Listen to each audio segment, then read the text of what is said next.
Hey guys, I haven't uploaded in like 2 months, nearly three. I thought it was longer than that.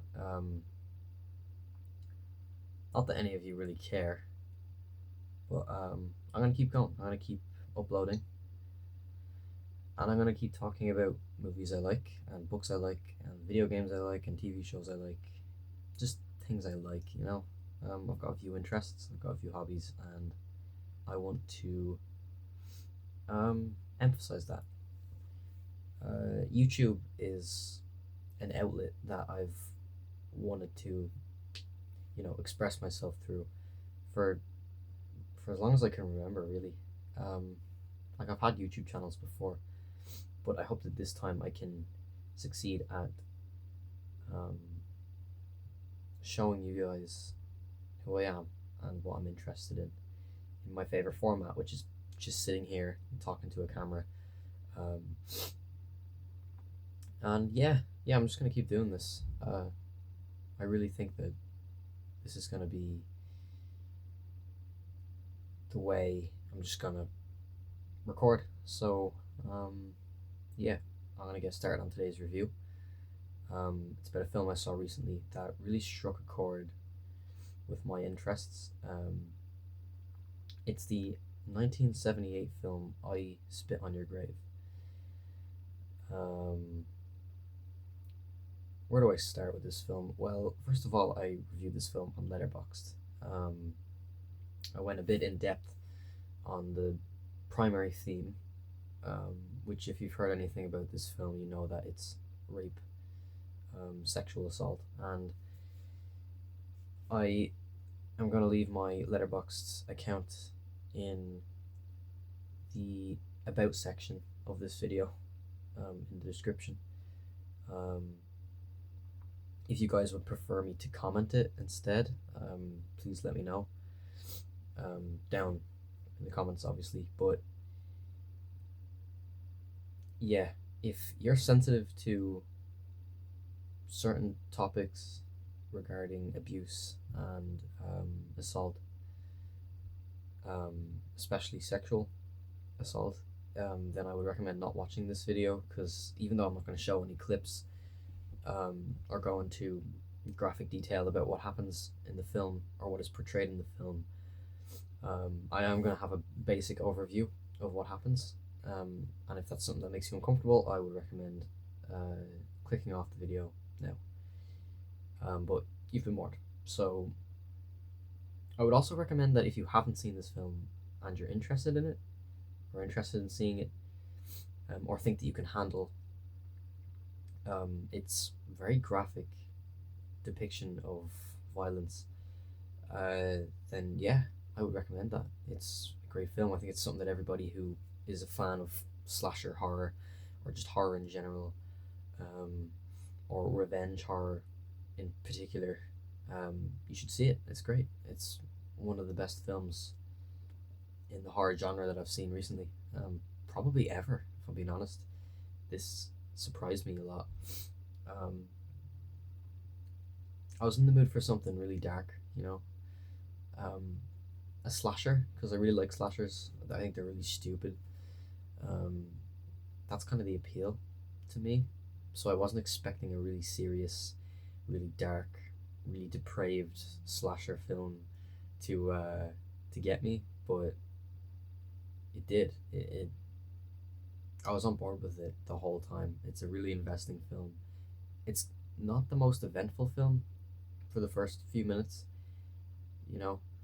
Um, it's about this woman.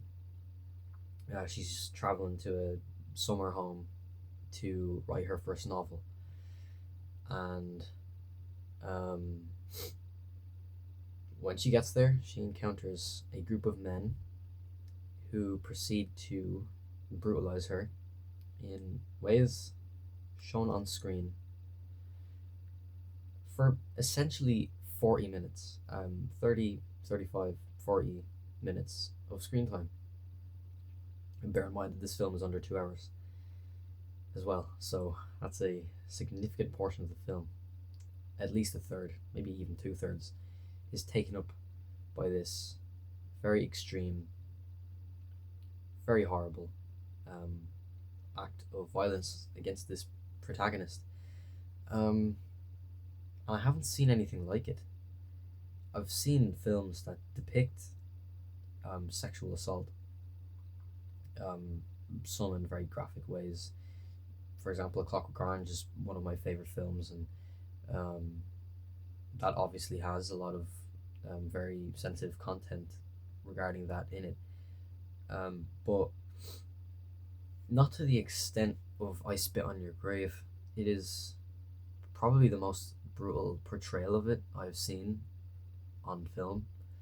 Um, Mostly because of the amount of time it takes to sit through all of this, all of this content. Um, but also because of just how raw it is.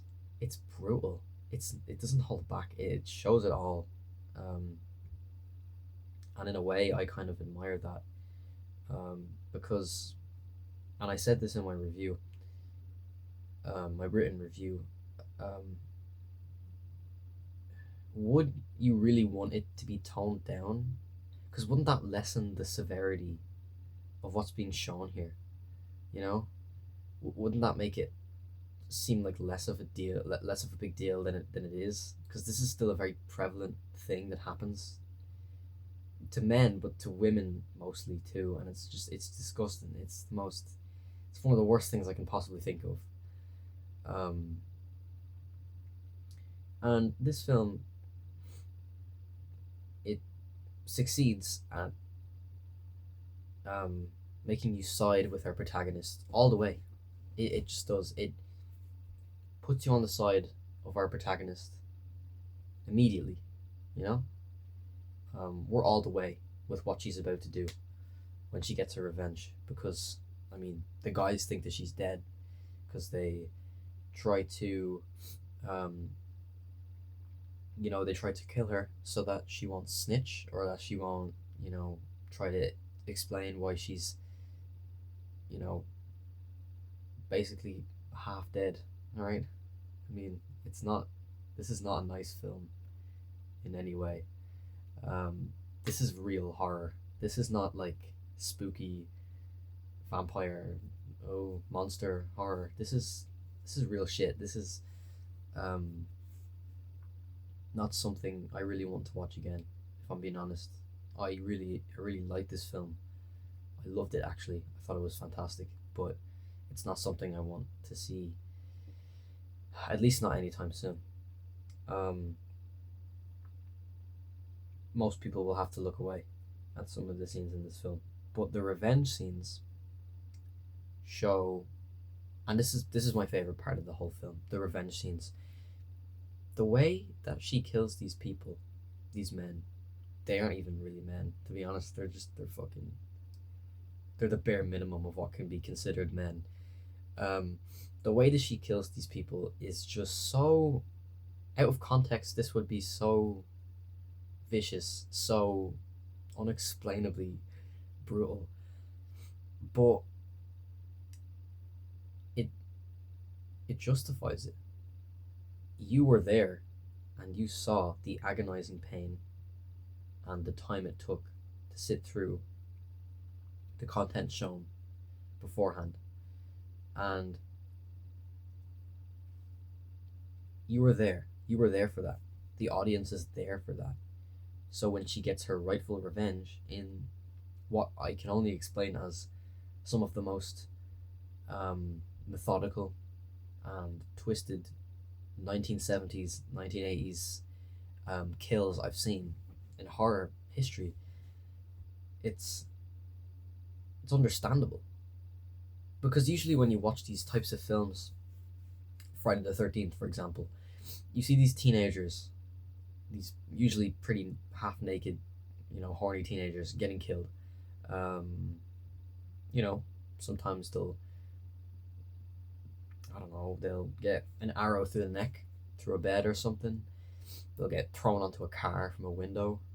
Um, they'll get their neck pulled by a belt, um, until they suffocate, until they choke to death. Yeah, it's brutal, right? It's it's fun to watch for people who enjoy this type of horror, because it's particularly entertaining to see all the blood and all the gore. Some people just really like that. I'm a big fan of it.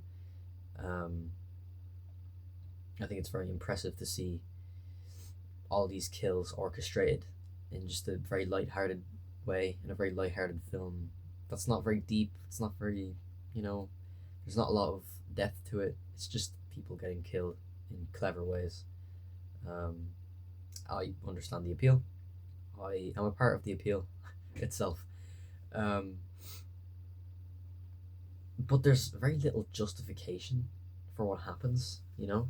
There's, I mean, obviously in Friday the 13th and Halloween, the killers have excuses. They kill these people for their own reasons, kinda, but it's not like it's not as direct as I Spit on Your Grave.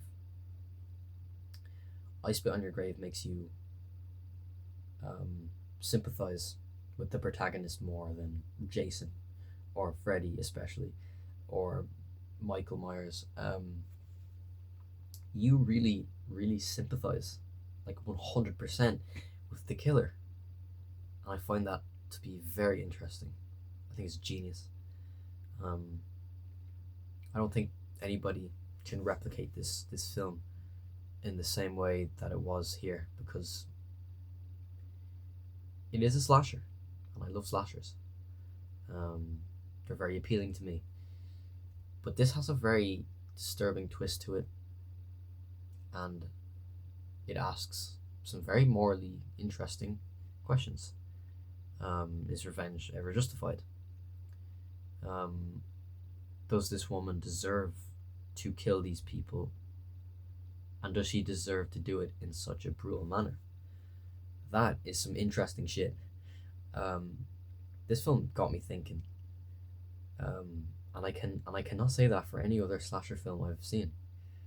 This one especially.